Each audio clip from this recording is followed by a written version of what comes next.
Our story today is called All in One Piece, and it's written by Jill Murphy. All in One Piece. Mr. Large was getting ready for work. "Don't forget the office dinner dance tonight, dear," he said. "Of course I won't," said Mrs. Large. "I've been thinking about it all year." Here's Mrs. Large in bed with all her children. Here's my dog come to join in. Hello, Dottie. Okay.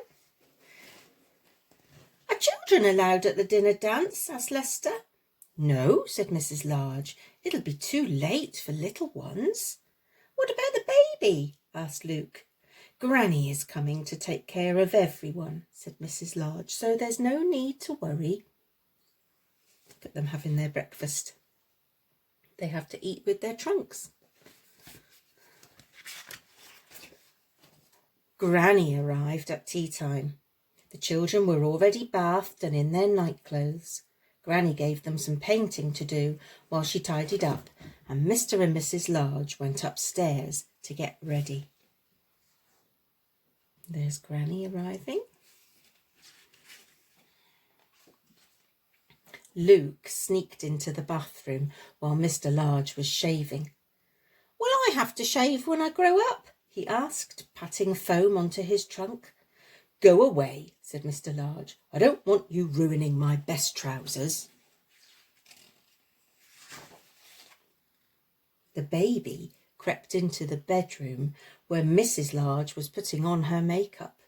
Mrs. Large didn't notice until it was too late. Oh dear, look. "Look," said the baby. "Pretty." "Don't move," said Mrs. Large. "Don't touch anything." Outside on the landing, things were even worse. Laura was clopping about in her mother's best shoes and beads, and Lester and Luke were seeing how many toys they could cram into her new tights. Oh dear, she looks very cross. "Downstairs at once," bellowed Mrs. Large. "Can't I have just one night in the whole year to myself? One night when I am not covered in jam and poster paint? One night when I can put on my new dress and walk through the front door all in one piece?" Look at their faces.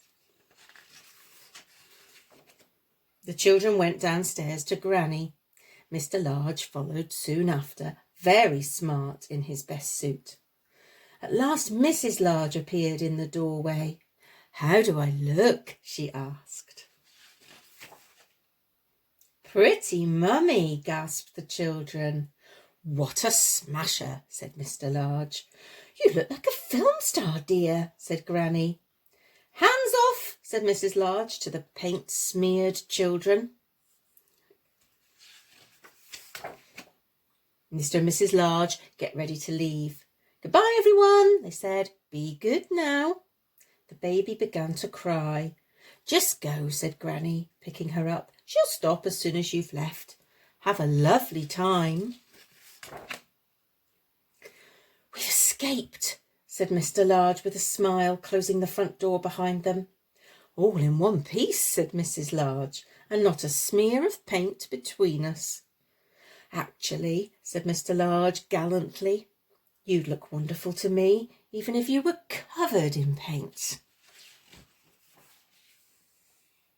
Which was perfectly true, and just as well, really. Uh-oh, none of them have noticed that, have they? Hope you liked that funny story.